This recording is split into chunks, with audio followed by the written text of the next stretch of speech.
María Elena Medina Mora, psicóloga mexicana, licenciada y maestra en Psicología por la Universidad Iberoamericana, doctora en Psicología Social por la Universidad Nacional Autónoma de México, experta en drogas y salud mental. Es académica de las Facultades de Medicina y Psicología de la Universidad Nacional Autónoma de México. Es miembro de la Junta de Gobierno de la misma Casa de Estudios desde el 2003. Directora de Investigaciones Epidemiológicas y Psicosociales del Instituto Nacional de Psiquiatría, Ramón de la Fuente Muñiz, hasta 2008. Actualmente es directora del mismo instituto.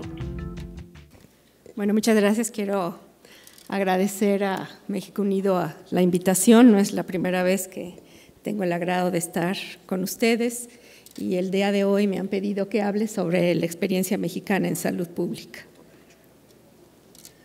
Y voy a hablar sobre un poco de historia, sobre algunos elementos que tienen que ver con las diferencias entre los tipos de drogas, sobre cuál es el problema y desde la perspectiva de salud cómo se ha enfrentado y hacia dónde podríamos seguir o cuáles son las oportunidades. Un factor interesante es que México sí tiene una larga historia en donde ha definido el problema como un problema de salud pública, que se ha caracterizado por muchas etapas. Aquí ejemplifico 4.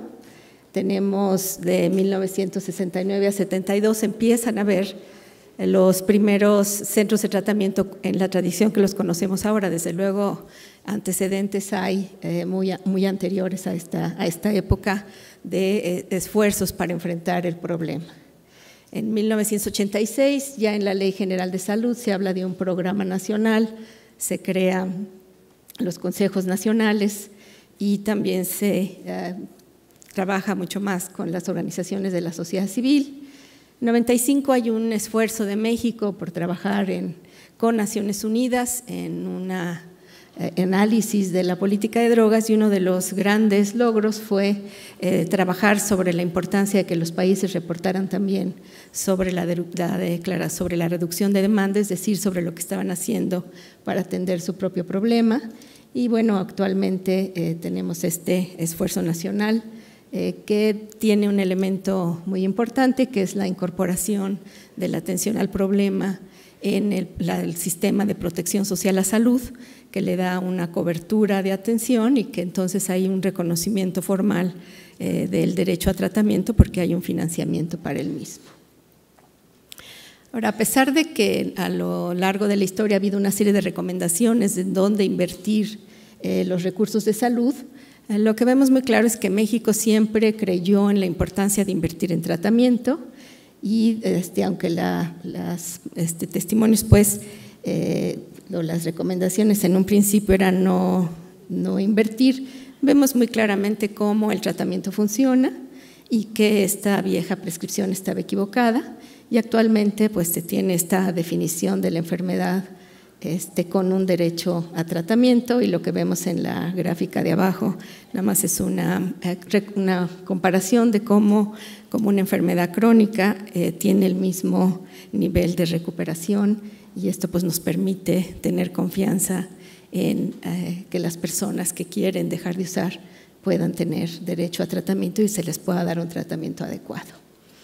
El Programa Nacional de 1986 del doctor Soberón siguió un modelo de salud pública y como tal se ha venido modificando, actualizando a los nuevos retos, pero manteniendo esta misma definición del problema. Como ustedes saben, el consumo en México no está penado y desde 1994 hay indicaciones de dosis para el consumo y para tratar más bien el problema como una enfermedad.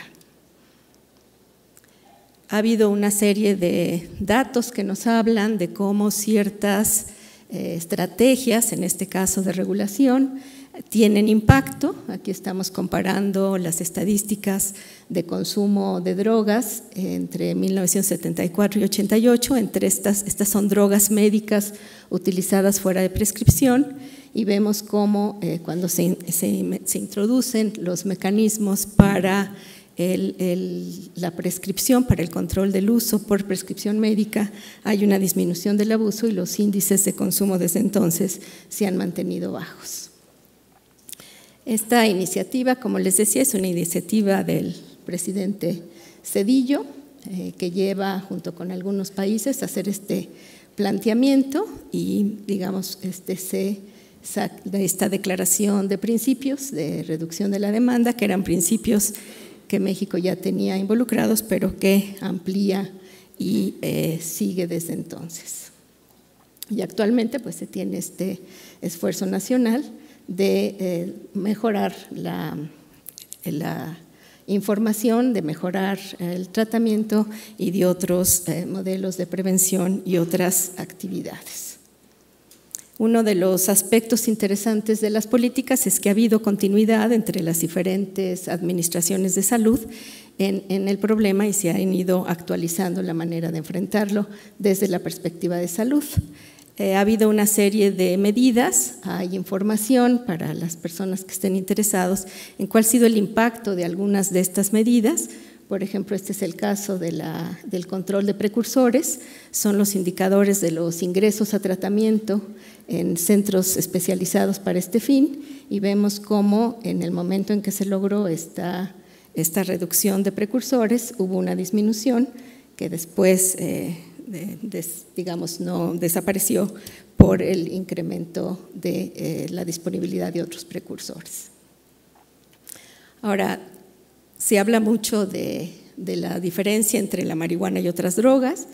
En cierto sentido es cierto, la marihuana no se asocia con una cantidad, no se asocia de forma importante con muerte, pero sí tiene otros elementos como sí lograr producir una dependencia y en individuos vulnerables sí se asocia con enfermedad, de tal manera que el incremento en el consumo de esta droga tiene también la necesidad del sector salud de trabajar en tratar y ayudar a las personas que por vulnerabilidades individuales desarrollan problemas de salud. Y por ponerles un ejemplo, este es un estudio de la Universidad Nacional que compara una serie de personas que utilizan con diferente frecuencia marihuana y son pruebas de atención y memoria y se ve como no hay un impacto, un efecto que los ponga en una situación de un daño, pero sí en una situación de menor posibilidad de competir con los compañeros que no consumen marihuana, de tal manera que sí se asocia con mayor deserción escolar y sí se asocia con menor logro escolar. Y lo que pues, nos habla también es de la importancia de proteger a los jóvenes para que puedan lograr cumplir con las tareas que les marca la edad en la que están y las tareas que están en esta edad. Desafortunadamente están un poco afectadas las diapositivas, pero se ve claro. Lo que estamos viendo aquí son una comparación entre las personas que no usan drogas y los que usan solo marihuana y los que consumen marihuana y solo otras drogas. Lo que vemos en la información es que la exposición a drogas, o sea, la oportunidad de consumir, es una variable que incrementa la probabilidad de que una persona consuma. Sin embargo, cuando es importante resaltar que no todas las personas que tienen la oportunidad de usar drogas las usan y que hay ciertos factores individuales que pesan en forma muy importante, como por ejemplo el haber fumado a una edad temprana. Hay mucha evidencia que nos habla que el consumo de tabaco en edades tempranas logra cambios que ponen a la persona en más vulnerabilidad también de desarrollar dependencia al tabaco, pero también a otras drogas, y por eso la importancia de proteger a los adolescentes. Y si nosotros comparamos estas variables, como por ejemplo también el tener una enfermedad como la depresión, estas va a ser más importante en su impacto para el consumir o pasar marihuana o pasar a otras drogas que otras variables de disponibilidad en el medio ambiente. Ahora, ¿cómo fue que aumentó esta disponibilidad de drogas en México? Bueno, hubo un cambio en los mercados de drogas. El gran cambio lo marca el consumo de cocaína. Hay como ustedes saben, de la región andina había un mercado importante por por la región del Caribe. Cuando este tráfico disminuye y empieza a utilizarse el corredor de América y América Central y México, el consumo en México también aumenta, y lo que tenemos en la gráfica de abajo es los datos que nos dan las encuestas nacionales de drogas y cómo esta tendencia al incremento en el consumo de cocaína está asociada con el incremento de la disponibilidad. En la comparación entre 1988 y 2008, es por cada usuario que teníamos en 88, en 2008 hay prácticamente 8, para la marihuana por cada uno que había en 88 hay 2 en 2008. Ahora, estos son datos para el Distrito Federal. Y lo que nos habla también es cómo el consumo de drogas aumenta y disminuye. Hay, digamos, etapas de crecimiento, etapas de disminución y cambios. Estos son encuestas en escolares.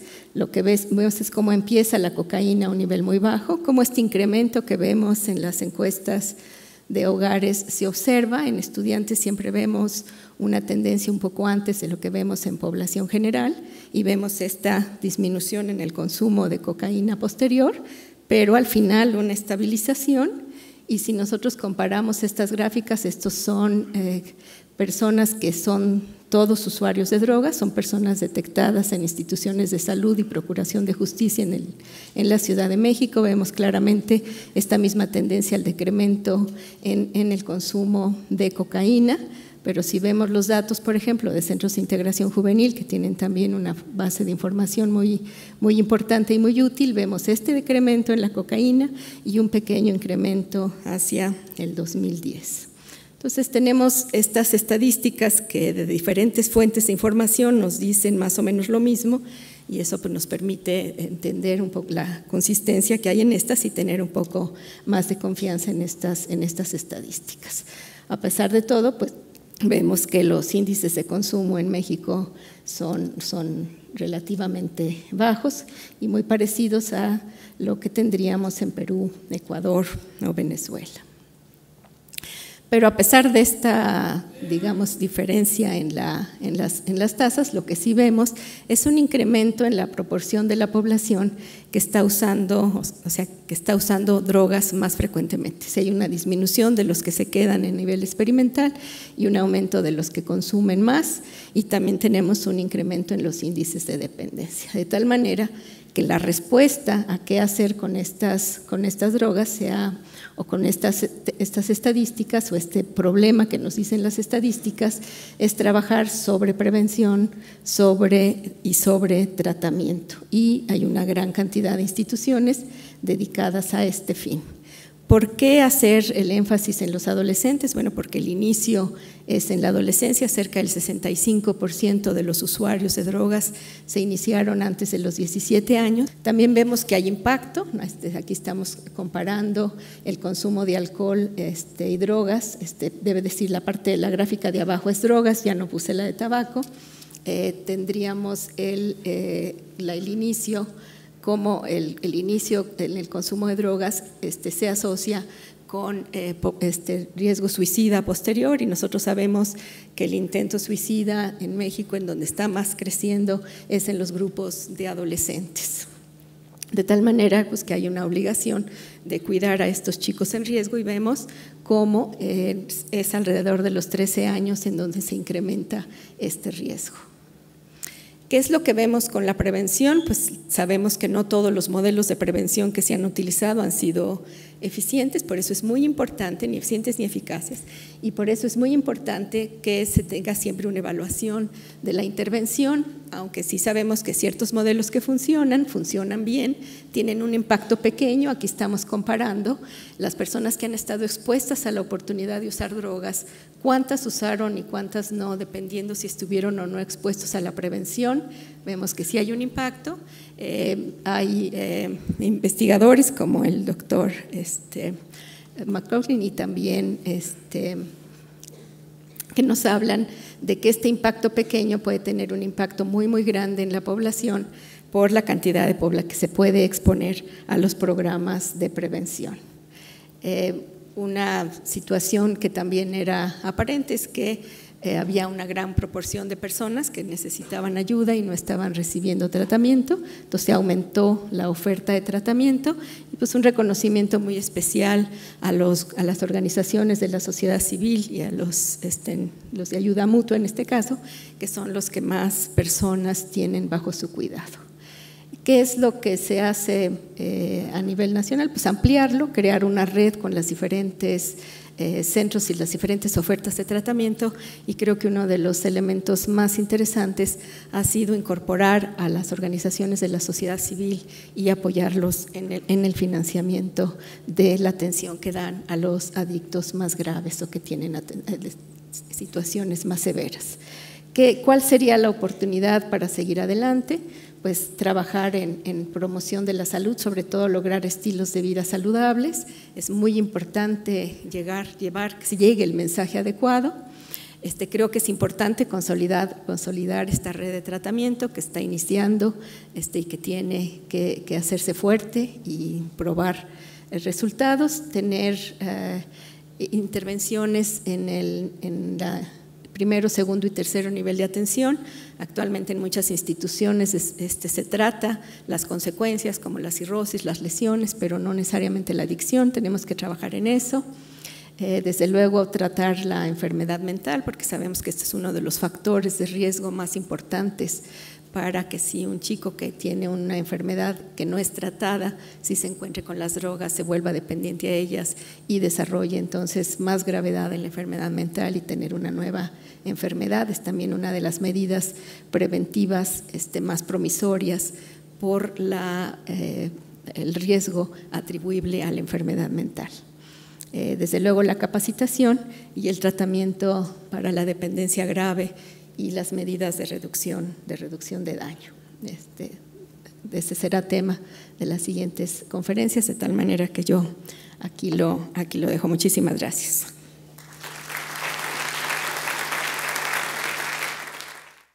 Muy buenas tardes, gracias a los panelistas.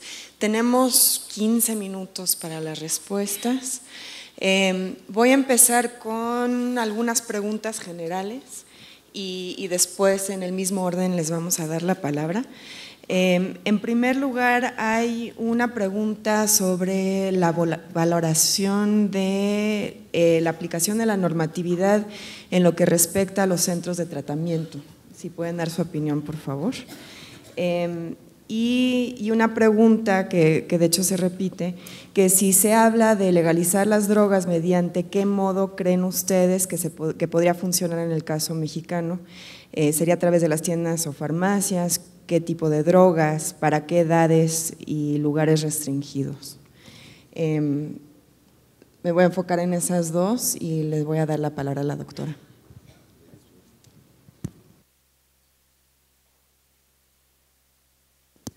¿Ya está? Sí, gracias.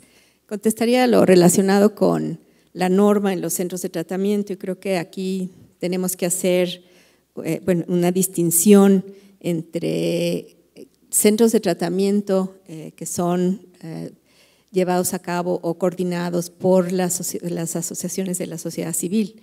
Creo que la sociedad civil se ha abocado, específicamente grupos de ayuda mutua, pero también comunidades terapéuticas, a atender el problema de los adictos graves porque había una necesidad, porque ellos como parte de su tratamiento lo hacen, pero tendría que ser una responsabilidad también de apoyo del gobierno. Ellos han atendido a la mayor parte de las personas que ahora están en abstinencia. Desde luego, como son organizaciones de la sociedad civil, sí existen algunas que violan las normas y que violan derechos humanos, que son, digamos, instituciones donde se utiliza la violencia, donde no hay libertad de entrar y salir de algunos adictos, y desafortunadamente también hay muchos enfermos mentales. Entonces, cuando se habla de la necesidad de acreditar estos centros y de lograr que cumplan la norma, es hacer una distinción entre los que están haciendo un buen papel de los que no, y los que están haciendo un buen papel, ayudarlos para que puedan completar el magnífico tratamiento que ya reciben con la atención médica y de otro tipo que también requieren los enfermos a través del trabajo en red con otras organizaciones, ¿no? Entonces, esto es importante porque hay muchísimos centros la organización, de la sociedad civil, que funcionan y funcionan muy bien, ¿no? Entonces, bueno, esa era una observación. Bueno, me hacen varias preguntas y se los agradezco mucho la oportunidad de comentar estos muy importantes temas. Me dicen, por ejemplo, que el uso de cannabis no causa ningún síntoma de abstinencia como el uso habitual de esta planta. Un término más apropiado podría ser una deshabituación no mucho más grave a la que alguien que está habituado a beber café con regularidad.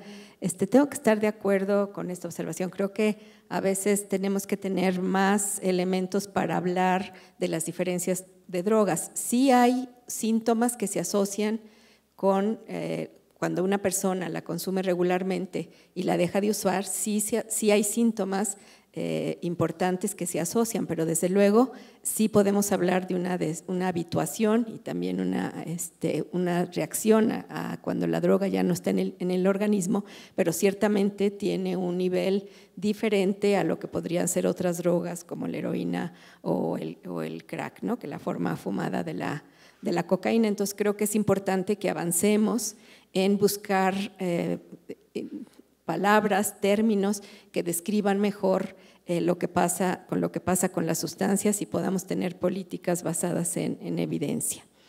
También me mencionan, perdón,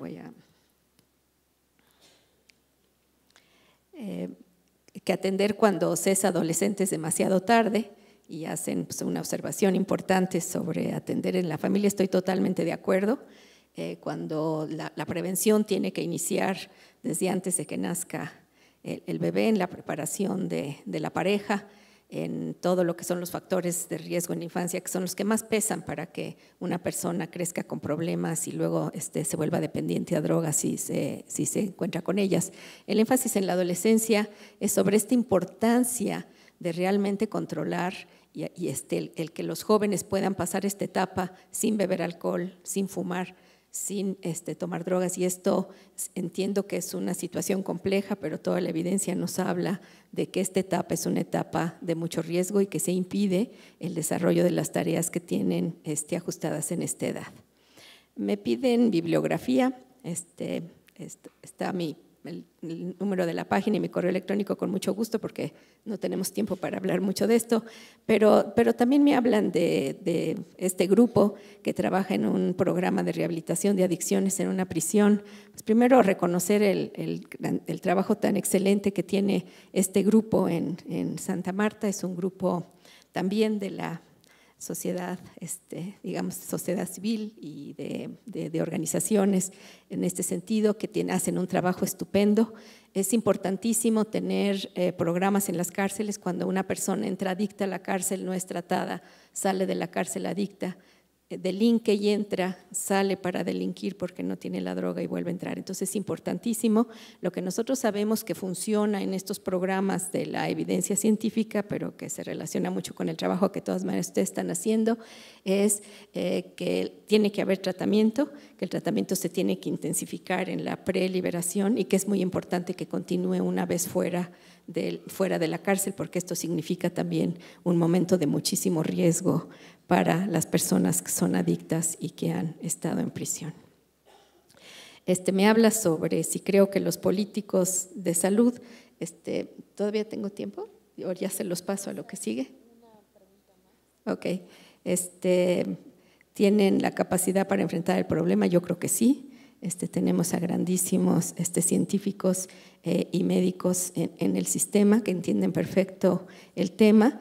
Y un minuto para contestar una importantísima, que es la relación que hay con delito y uso de drogas. Esta situación es compleja. La asociación tiene que ver con la droga, tiene que ver con el régimen legal de la droga y tiene que ver con las características individuales de las personas. Entonces están asociadas, pero es una combinación de estos tres factores. Ni todas las personas que usan drogas cometen delitos, ni todas las personas que cometen delitos usan drogas. Entonces tenemos que entender cuál es esa asociación para atenderla y desgraciadamente ya no tengo tiempo de ahondar en esto. Gracias. Hay dos